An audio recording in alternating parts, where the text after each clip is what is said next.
I looked in his left hand and I saw a 9mm pistol. I've never been so frightened all my life. I was petrified. You try going outside in the garden and playing on your bike when you can hear your mother screaming and being beaten up. I can't believe that I was there and I survived. I shouldn't be here. I should have died there and then. I had high hopes that maybe the obstruction was Helen's body, that we had found her. The nurse said, "There's your husband," and I thought, that's not my husband. This was like a pack of wolves or mad dogs shouting and screaming and beating me. My fear is that he will come out and basically dance on her grave.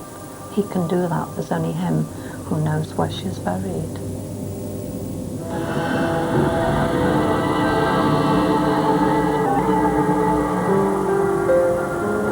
Bad things happen to good people all the time. So what do you do after someone else puts you through hell? Is revenge really sweet, or is forgiving and forgetting the best way of putting things behind you? It's now 10 years since I was set free by my kidnappers in the Lebanon. While held in cramped cells, if I thought of anything, it was more revenge than forgiveness. This Friday, Christians mark the crucifixion of Jesus, arguably the ultimate act of forgiveness. But is it really possible for us mere mortals? And aren't some crimes just too horrible to forgive? These are the stories of 4 people who were put through different types of hell, but all face the same dilemma. Should they forgive?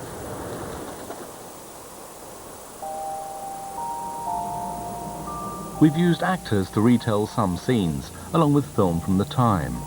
The stories are dramatic, harrowing at times, but each person, in their own way, has triumphed over appalling circumstances.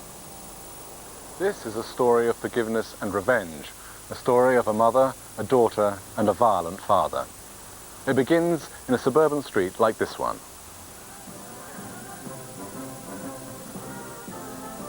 The way I would describe life when I was a child is that I lived in a climate of fear. I learned to be deceitful and to be cunning and to basically try and protect my mother's life, which I think is a terrible thing for a child to have to learn.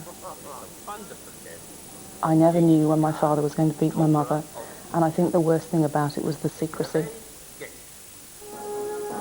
Sky News on the Hour with Sharon Doughty. Good morning. For people with children, for schools... Sharon Doughty is a successful journalist and broadcaster, but for the first 7 years of her life, she watched helplessly as her father humiliated and beat her mother.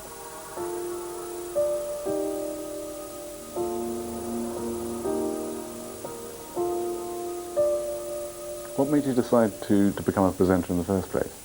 Well, I think it was becoming a journalist was the first step, and I think part of the thing that probably drove that is that when you are a child growing up in a house where there's constant physical violence, you feel very invisible because there's all this fighting going on, and when the fighting goes on, you are ignored. I think, well, you know, imagine if I did a job like being on television, nobody can ignore you then. You know, your best revenge on anybody in life is to be a success. And the courts have handled her son's case. Maybe that was one of my motivating factors in the early days. To be seen, yeah. To be seen, yeah. What's your earliest memory of the violence at home? If I close my eyes, I can still feel and see the whole scene. So what you trying to do, is it? Make me look like an idiot in front of my face. Do I do that to you? I think when you're a child, you remember sounds more than anything. And, you know, even the sound of the blood hitting the wall, I can still remember that noise. Worthless idiot. Go back, darling, eh? Mummy and Daddy just have to hug you. Come on, darling, come. Daddy put you to bed. Come on, sweetheart. What would trigger your father's attacks? Absolutely anything could trigger his attacks. I think people always think you must have done something really terrible to be beaten up by your husband, but the reality is we were trapped in this secret world where he was the bully and we were under his control, and we were his personal servants. We would have to run his bath, make sure it was the right temperature, prepare his meal, lay his clothes out, press his shirt, he was so fastidious. It had to be done in a certain way. He didn't do anything for himself. You know, my mother did absolutely everything, and I had to help her. And this terrible burden of knowing or feeling that if I did something wrong or I didn't help her, that I couldn't be the trigger for him beating her. So he wouldn't mind that you were seeing that? No, sometimes he used to send me out of the room or send me to play on my bicycle or whatever, but, you know, you try going outside in the garden and playing on your bike when you can hear your mother screaming and, you know, hear her being beaten up. And the worst time for me was when he actually beat her up in my bedroom. I just felt so helpless because I wanted him to stop hurting my mummy and I didn't know what to do. I let him cuddle me and cry all over me. If I ever came close to hating him, that was the moment. I definitely hated him then, and I certainly didn't forgive him.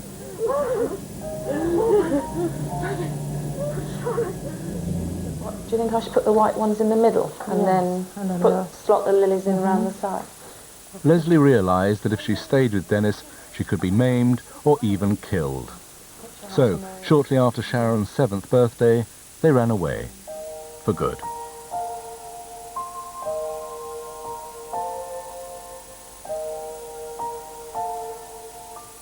How did you cope at that time?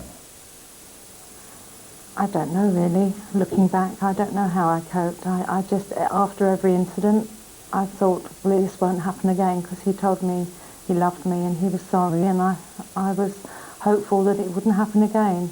Was it sort of obvious that trouble was brewing?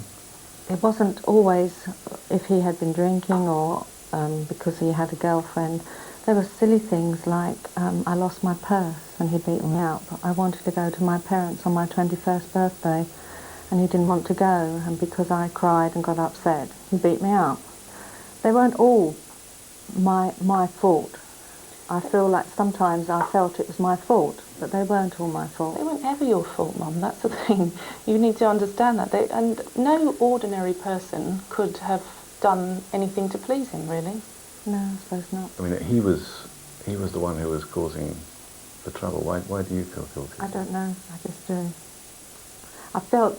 I felt because I married him, but if I hadn't married him, I wouldn't have had Sharon. So I have got Sharon, and I'm thankful for that. But I just feel that she suffered, and I just feel guilty. I don't know why. Do you forgive him for what he did?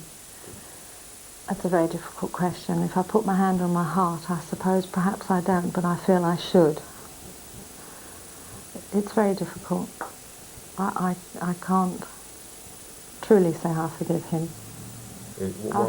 I think perhaps if I was to forgive him, maybe I just think it's more Christian, I suppose.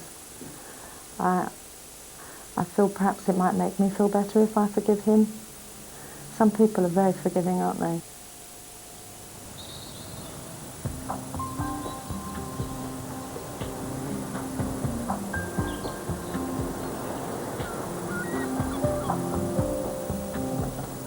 I had a car crash 5 years ago that I almost died in, and that made me think about myself and a lot of things that had happened in my life. I wrote to my father and I said perhaps we could talk about, what had happened, and I never heard back from him. And I thought, well, I'm just going to have to think about how I feel about him and go through the process of forgiving him without discussing it with him. And I think the final thing for me, I didn't even realise it was when the Met Police asked me if I would speak publicly about what had happened. I realised that if I didn't do it, who would be able to? And I thought, well, I can do that because part of it is my job. I'd like to say that I am very proud to be standing here today, and I'm here today because I've decided that I am no longer going to be a victim, and I don't have to keep the secret anymore about my experiences as a child. And when I saw the reaction from the audience, I realised then that I had achieved something and that my suffering hadn't been in vain.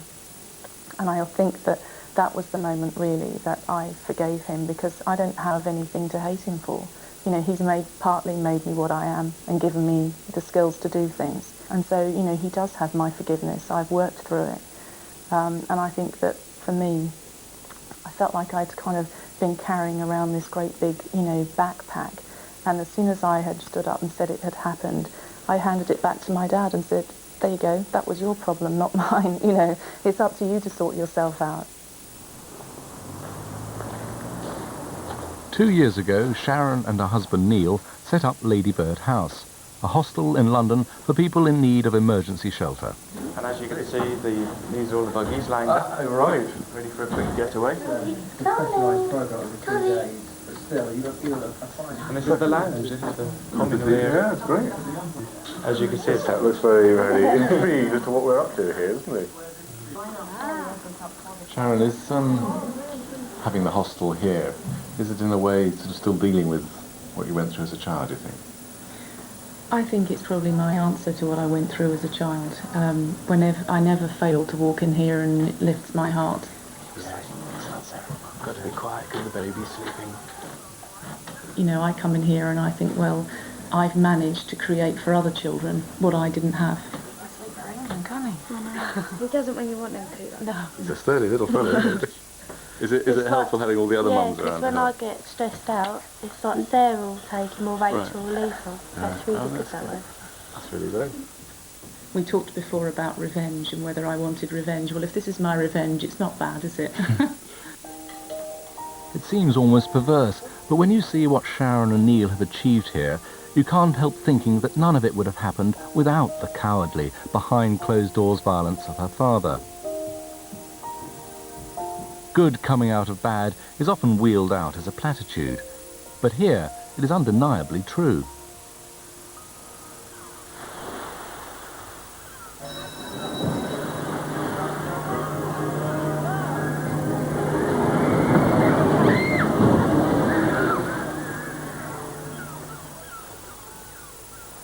For this man, forgiveness poses no dilemma. Luis Munoz has endured more pain than you or I could possibly imagine. Originally from Chile, he has made a new life for himself in Brighton, with his wife Sarah and their 2 young sons. Very nice to meet you too.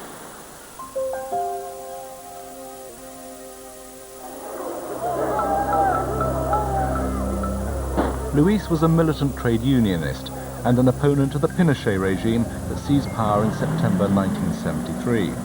Then he was married to a young TV producer called Diana. A few weeks after the coup, pregnant with their first child, she became one of the many who were detained or disappeared. That's Diana. She was lively, she was beautiful. This is the only photograph of her Luis has left. How were you taken? It was near Christmas, what was it? 10th of December. So with children playing in the street, it was about 11 o'clock in the morning, December is summer. And I saw the plainclothes people and with machine guns, and asked the children to leave, go inside. So it's like it was part of the play. I didn't know where I was going to be taken because I was blindfolded.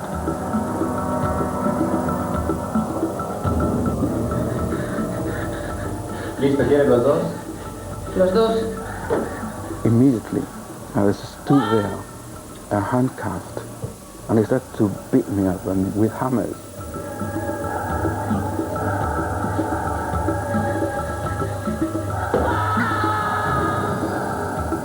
This was a madness. This was like a pack of wolves and or mad dogs shouting, screaming, beating.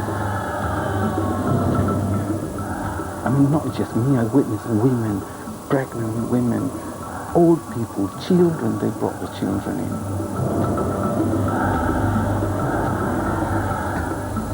So what did they, to get their answers, what did they do to you? They're undressed and then tied up to this, taken to this chamber and tied up to this metal bed where they applied, they put the cables around more sensitive part of the body and they start to apply electric shocks.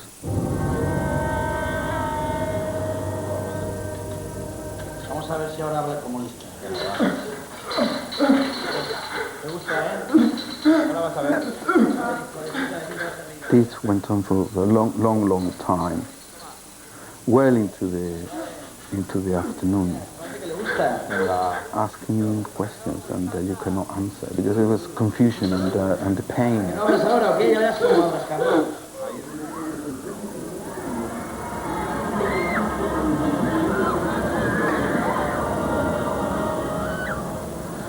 And they put me in this closet, the wooden closet. There's a tiny hole on the door. And one day they brought this other man, prisoner, and put it in there with me, who had a bullet on his leg. And he's been broken, he had no dignity. He was crying all the time and a bit mad, and I thought, that was a big fear for me, that he's going to drive me mad. And they put him here with me because they wanted to break me and drive me mad. I had a thing when I was with an Irishman, Brian Keenan, and we were held together for 4 years. And at one point, for about 6 months, we were with another man, an American, and I think he'd broken, he'd lost his mind a bit, and lived in a kind of fantasy world, but he couldn't stand up to the guards anymore, he couldn't resist them. Brian and I realized that his failure to deal with the guards and try and maintain his dignity was a threat to ours, that without him being strong, we were terrified that we would lose our own way, however strong we hoped to be. And it ended up that we had to fight the guards, not physically, but mentally, and to confront them, in order to try and get his dignity back for him. And that was, I think, one of the most frightening times, because it was almost our ally, the man we wanted to look after, was the greatest danger. Exactly, yeah. It is a threat. He's threatening my sanity.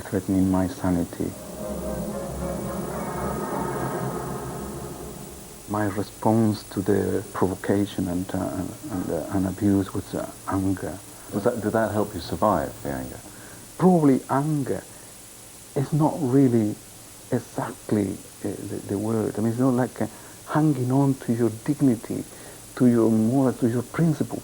It's that hanging on, that you're not going to do this because it's wrong. And you are, something has happened, something has been broken. And you probably experience the same feeling that you're somebody else. I think at times you feel that you've lost contact. You have your mind and you have your body, but they don't always meet. Yeah, it's like you've been dead. You visited the place. You visited death. You've been dead for a while, and then you're back, and it's not nice. It's not. You don't know where you belong. In 1976, after 3 years as a prisoner and following an Amnesty International campaign, Luis was expelled from Chile. I thought I would end up somewhere like Mexico or France. But not England. I couldn't speak the language.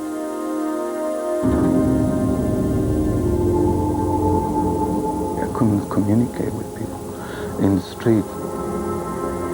Here they were all strange people. That's the thing that really struck me most with the families. I was on my own. I realized I had nobody, and I was on my own, and I lost my family.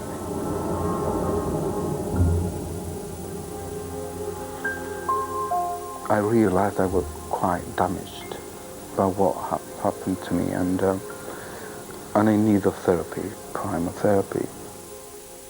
I was able in a safe environment to relieve what happened, to relieve the scenes of torture and things in therapy. And then I was able to be angry at them and really take revenge, rip them apart with my arms. This was a pillow, say, but it became so real that when I finished, I rushed to the toilet to wash my hands because they were covered in blood. Luis, can you forgive your torturers? No, I can't. I can't forgive them. The enormity of what they've done doesn't allow for forgiveness. Would it be, in some way, do you think, condoning what they did? It would be. It would be condoning. It would be saying, yeah, it's okay, I forgive you, can carry on, you can do it again. Or the generations to come. How you can explain to them, oh, it was okay, they were forgiven. Diana, tu mujer, fue herida cuando la detuvieron. Y quiero que lleguemos a un acuerdo.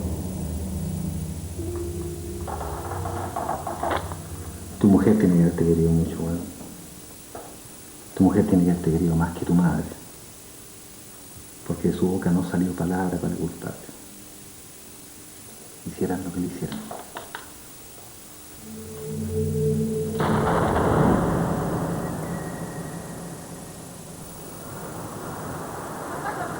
I don't need to forgive them. I've got family now, and I'm able to be sensitive and cry with a child or with somebody who has a problem. I can relate to that. So I'm back a human being from what they took me to inhumanity. I'm back. So I don't need them.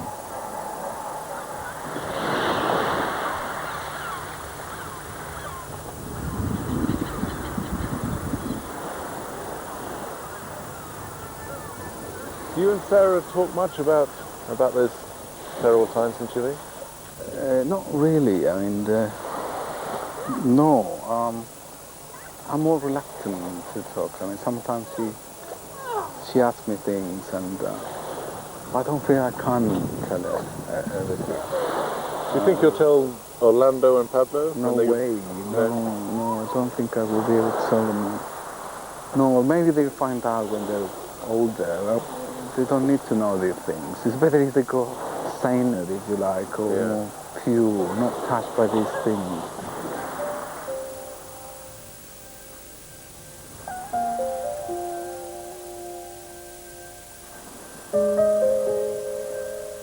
After all that he's been through, Luis has decided not to forgive. Remarkably, he's chosen to hang on to his hatred and to build a new life. It's been a hard-won happiness. Compared to Luis, in many ways I've been fortunate. I wasn't tortured or driven from my home as he was.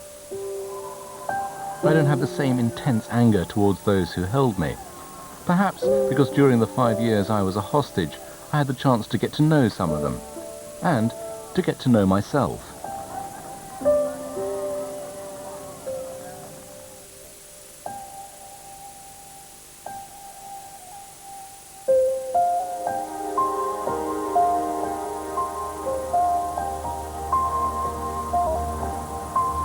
In 1988, Mary McCourt and her family began searching for her daughter Helen. She had gone missing on her way home from work in nearby Liverpool. Mary knows what happened to Helen. Local landlord Ian Sims is serving life for her murder. But he has never revealed what he did with Helen's body. She was a very bubbly girl. She always had a lot of energy. Except when it came to tidying up her bedroom, you know, and she was always tired then. She was a very caring person, and she was much loved by all the children because she was a very, very popular babysitter. All the mums round here, their children were devastated when they heard that Helen wasn't coming home anymore.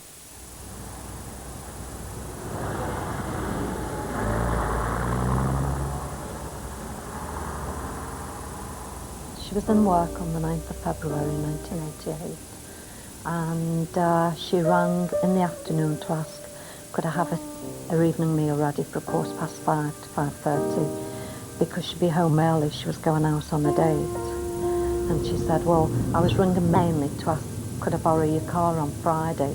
We're going out with some of the girls. So I said, well, we'll discuss it when you get home and you've tidied your bedroom, Helen. Helen made her way home. She caught her bus. She got off the village and she was walking in the direction of home.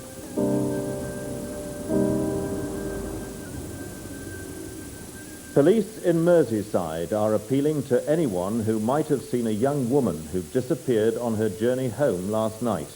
22-year-old Helen McCourt was last seen getting off a bus just 250 yards from her home in Billinge near St Helens. Somebody must have seen her. I just hope whoever they are, if anybody's seen her, they'll get in touch and let us know.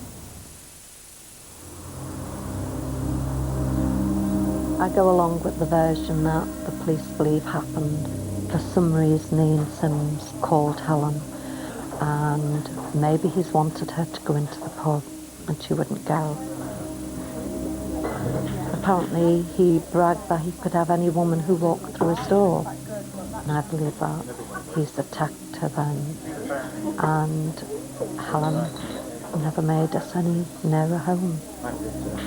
His thumbprint in Helen's blood was found on that door. Fibres off Helen's coat where she'd been dragged up them stairs, so she hadn't gone into that pub of her own free will. Although no body was ever found, the overwhelming forensic evidence was enough to convict Ian Sims. He was sentenced to life imprisonment. Sims has never revealed what he did with Helen's body and maintains his innocence.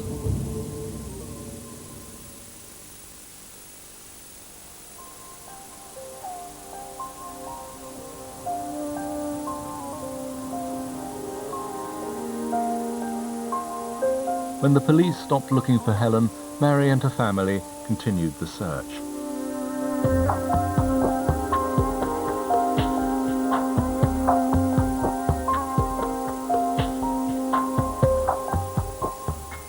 Mary, your dining room seems more like a police incident room, really. It does, doesn't it? This is how it was at the time of Helen's disappearance, and for almost 2 years. We had all the maps out, soil samples. So where did you get these from? We got these off the police. For instance, this was off the wheel arch of Sims's car. This one here is off the engine area, because the engine was absolutely covered with this clay, this type of mud. And you don't normally get that on an engine. Again, his jeans, what he wore. Oh, well, this is a sample of mud from his jeans. So that's actually what he was wearing on that night? Yes. This is why we've looked in specific areas for the clay. Try and match the clay. Yes. Forensics believe that when we found the right match of mud, then we would find Helen's body.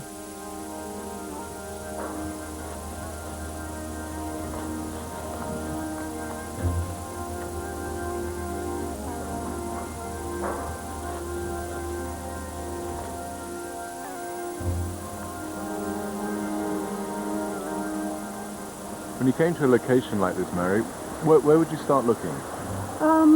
Well, we would look for places like this where you have drains. Yeah. Is the water flowing through all right? If you just look from here, there is 2 drains. Yeah. We couldn't see that at the time because it was all overgrown. And when we cleared the drains, we'd seen that this one was really blocked.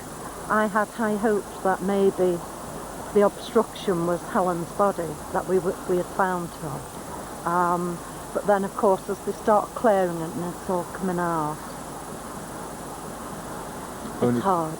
Would this be a typical sort of location that you come to? Yes.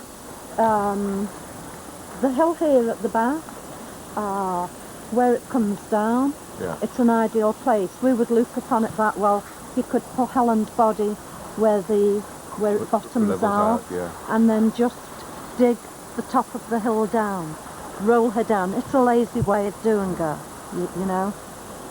Is there it's a strange thought, but is there a way in which Helen is somehow still alive, or her body's still missing?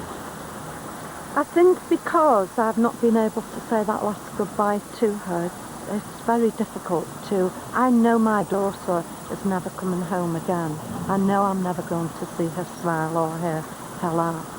But I still need to find her body, because that then tells me that this part of my life is finished with the search and the looking, for wanting to know where he's buried her.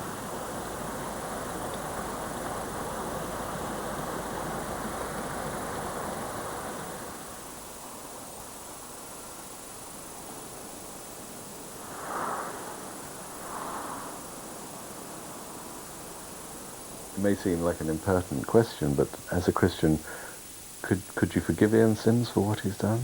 No. I can't forgive him for taking Helen's life. I can't forgive him for what he's put my family through. I do believe that God, in his humanity, realised the capacity that we humans have for forgiveness. And I do believe that He understands how difficult it is. I don't have the right to forgive Ian Sims. He didn't take my life. He took my daughter's life, and she's the only one who can forgive him for that, and God. If this man was ever to show remorse and ask for my forgiveness, then that's the test of my faith. To me, he couldn't show enough remorse. He couldn't. He's done the act in the first place. To show remorse after this length of time, that would mean nothing to me. Nothing. Has it affected, did you share your mother's faith? I used to before all this. Then Helen disappeared on the Tuesday. I think it was on the Thursday. The local church held a mass for Helen to come home safely, and during that they asked us to say the Lord's Prayer. And it was only then that the lines in that prayer clicked to me, as we forgive those who trespass against us. And since then, it has affected my faith, because I can't say that. I won't forgive him. And I feel, well, if I can't say that prayer, maybe, I'm not as true a Catholic as I should be. Somehow or other, I feel like Ian Sims is like we're joined in some way, like with twins. There's a cord there, but it's not a cord I want. I understand that you've got a picture that Sims painted in prison. Yes, I have. We keep it in the garage, though. Yeah? Why is that? Because I find it particularly horrendous to think that the hands that painted this picture are the same hands that took my daughter's life. So you won't bring it into the house? No. Well, would you go and get it out the garage, please? Okay. And have a look at it in the porch, John, you know.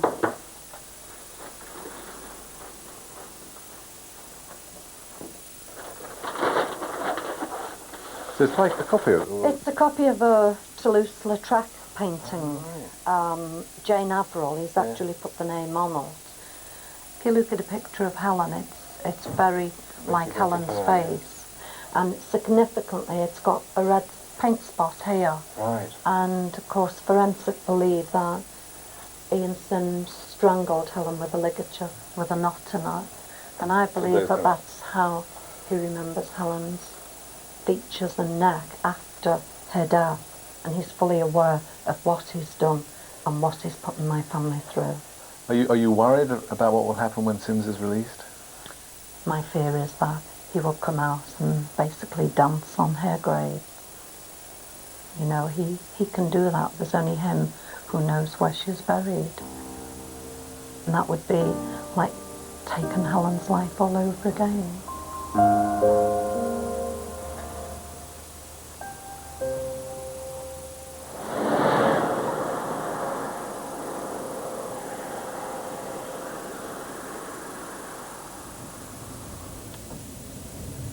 It's so hard to know what a mother must feel, not having known the final fate of their child. It's something I've thought about a lot for my own mother. She died while I was still held hostage in Lebanon. She didn't know whether I was alive, let alone whether I was safe and well. But when I think of what my kidnappers did to her, the really unnecessary pain and anguish they put her through, by never just releasing a photograph and letting her know that I was alive, I can't forgive them for that.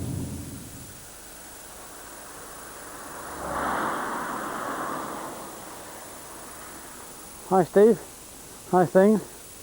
Billy Burns was a policeman in Bristol. Then one day, in 1983, he was shot in the face by a bank robber. How's the family? At the other end of the phone is Stephen Corsa Aqua, Good. the man who pulled the trigger. Oh, well, that's another step towards coming out then. They are now firm friends. The day of the shooting, how did it start? Was it an ordinary day? It was the 7th day of 7 shifts, and we started at 5:45, and we were pretty tired. You're not wrong about that car. It's a liability. We dealt with a first job in the morning, and we were in a little cafe, Greek Cypriot cafe. We, being my colleague Owen Lelou and myself, tucking into our footy and chips. Cracked a few cases. make a few decent arrests. I'll have no problems getting a better motor. One of those new roads? And suddenly the balloon went up by 10:15. Bank was being robbed down near the city centre. Nothing direction of Eastern. All available officers respond. Over. That's our patch. Billy? Back in 10 minutes, speak before later. Burns and the Lou responding to Lloyd's bank robbery. Any more information come through? Over. Blackboard Escort, partial registration, 87. Down towards the scene, listened to all the calls coming on the PR, the personal radios, and coming on the car radio. Stacks of information. Take Ashley Road. No, M32, a bit quicker. Not to Bond Street. I'm not going to Bond Street. What? Come on. Billy, you missed the turn. The place will be swarming with officers by 9. If we're going to get them, we're not going to get them anywhere near there. Where's the siren? Put it on. There isn't one. Use the horn. Where do you think they've gone? Oops. Maybe. That's where I go. It's a tangle in there. Hey, take the slip road. We can see if they're trying to get onto the motorway.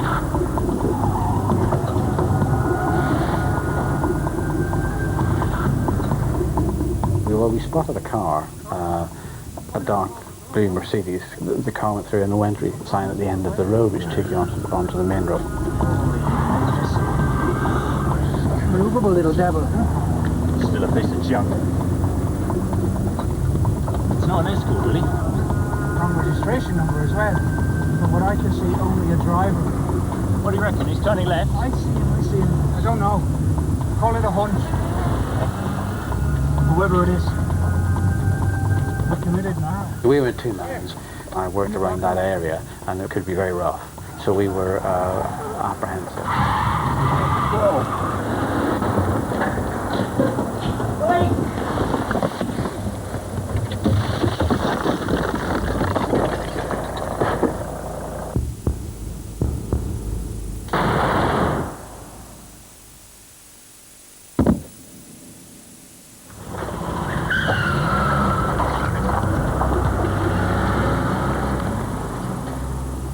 Bullet hit the back of the throat and my tongue, and through my tongue. It fractured my vertebra, but it didn't go through it. And as and the main impact was taken with the teeth, the 5 or 6 of my teeth. Just think of the money you'll get for the compensation. So what was going through your mind then? You'd sort of escaped the I'm going to kick the bucket. That was going I'm going to die here, and if I wasn't worried about death, I'm a Christian, and I thought maybe if I told God who I was and my situation, my 2 youngsters and my wife being 6 months pregnant, and just in case his computer was down or his paperwork wasn't up to date or whatever, so that I remembered who I was, and really I asked to leave because of the unhappiness of my own childhood. My concern was to be around to help my children grow up. The motorway chase could have come from the epic traditions of Hollywood. A police helicopter shadowed the convoy all the way. After a high-speed chase through Bristol and down the M4 motorway involving officers from 3 police forces, Stephen Corsa Aqua and Derek Rossi were eventually captured.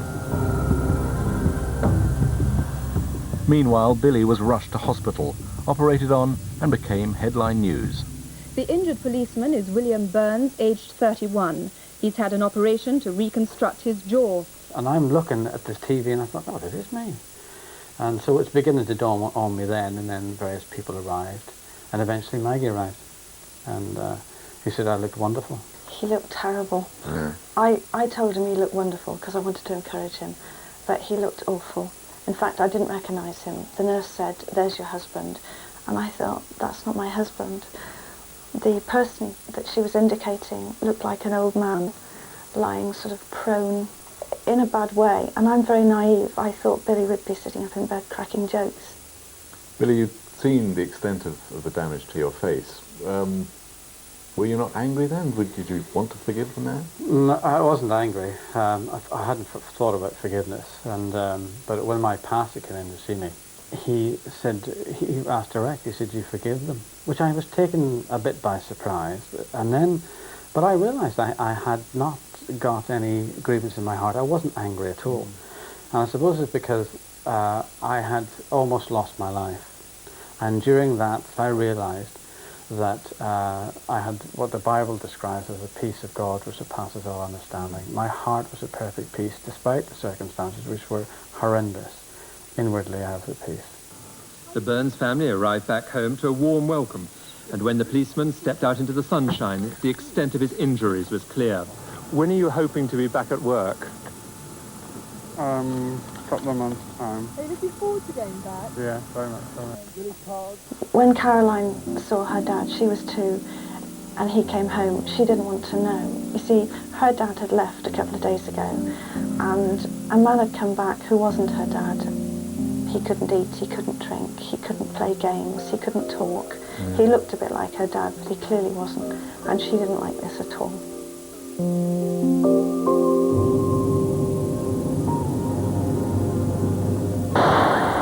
I didn't condone what they'd done. People misunderstand forgiveness. I wasn't saying, okay, boys, don't worry about it, off you go. They'd done it, they almost killed me, and what they deserved was life in prison, both of them. Stephen Corsa Aqua and Derek Rossi were both found guilty for the attempted murder of PC Billy Burns and sentenced to life. Were you able to celebrate with your colleagues when they were sent down? Oh yes, I'll enjoy it. I mean, no, it was justice. I do believe in justice, but I do believe that forgiveness releases the individual, me, irrespective of them, but me. It lets me let it go, it lets me get on with life, and to that degree, it's a great benefit. This is one of our favourite here. Is it? We were very pleased and relieved that they came to court and they were found guilty. That was very helpful. But for the rest, we wanted to forgive in the sense of just letting them go, saying, okay, that's fine. Now we take the responsibility for what you've done to us. And that just freed us to move on and not to sort of think about them anymore. It was sort of over, really.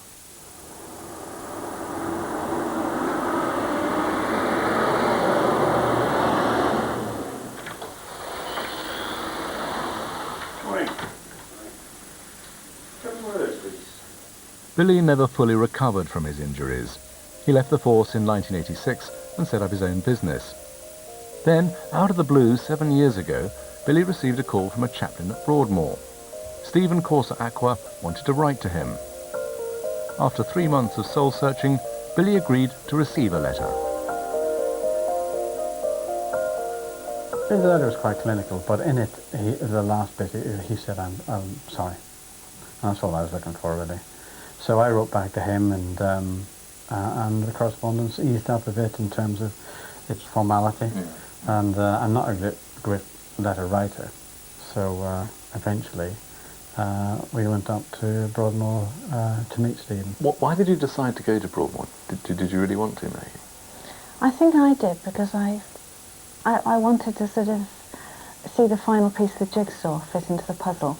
I'd been to the trial and I sat through that and I'd taken all the notes, and that was very interesting, and I've actually seen these 2 men. But this was something different. This was a chance to sit down and talk over with him and hear from the 2 people involved in the incident on either side of the gun, as it were. I thought that would be helpful and perhaps healing for me in some ways. And so I not only agreed to go, I very much wanted to go. We were met by the chaplain, and then the moment came when Stephen came into the room. And okay, we might have been nervous, but he was physically shaking. He'd been working out in the gym in the morning, and he came in and he was sort of trembling. And I'll never forget the moment. It was a very powerful moment, because 10 years previously, when they had met for 3 seconds, Steve had raised his hand and was holding a gun, and with that had sort of changed our lives forever. We started to chat together, because he's a pleasant man. I mean, you know, you speak as you find. Everybody expects them to be ratbags. Well, he wasn't a ratbag. He was a very pleasant bloke. And it's very easy to tell from the beginning that he was sincere, and I was looking for sincerity.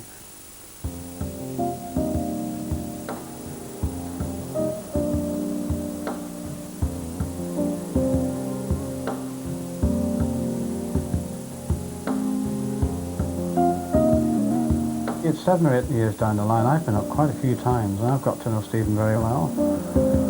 I would be very surprised that when he comes out that we didn't see each other once in a blue moon. and certainly if I could do anything that would help him get on his feet. Because at the end of the day, my desire is that all prisoners, when they come out of prison, will not commit crime again. Just thinking, Maggie, your husband's become friends with the man who shot him. How do you feel about that? I'm quite ambivalent about it. In one sense, I would like to draw the chapter to a close. It is over. In one sense, he will have paid for what he's done. He'll be out of prison. We've forgiven. It's time to move on. So at that stage, personally, I would be happy just to let it all finish.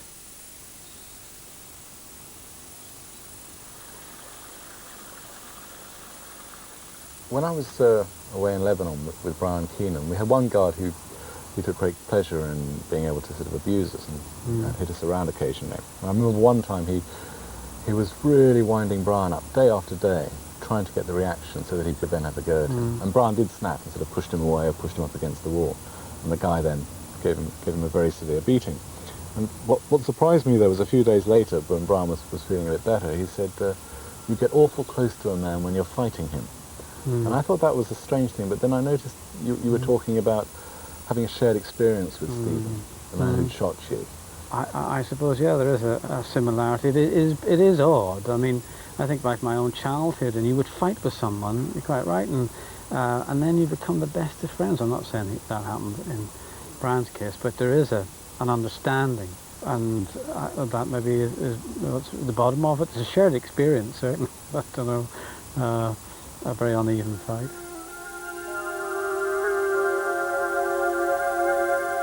I started this programme wondering whether it's best to forgive people who take us to hell and back. My ordeal seemed safely in the past, and I didn't feel a need to forgive or not. But I realise I am still angry with my kidnappers for what they put my mother through. And I've been feeling guilty again about the part I played in her anguish by going to Beirut in the first place. Maybe once I've dealt with my guilt, forgiving the kidnappers will become an issue I'll have to face. Having heard these 4 stories, it seems to me that forgiving is a matter of choice. When you've come to terms with your ordeal and you're not reliving it day in, day out, then you're ready to make that choice. Most people don't have terrible things happen to them, but all of us, in our own way, have to make choices about forgiving and letting go, about struggling to find ourselves again. And that, I suppose, is as good a theme for Easter as any. Things happen for a reason. I don't know why I had to lose Helen. I don't know why we had to go through this. But somewhere along, maybe one day, I will be given the answer.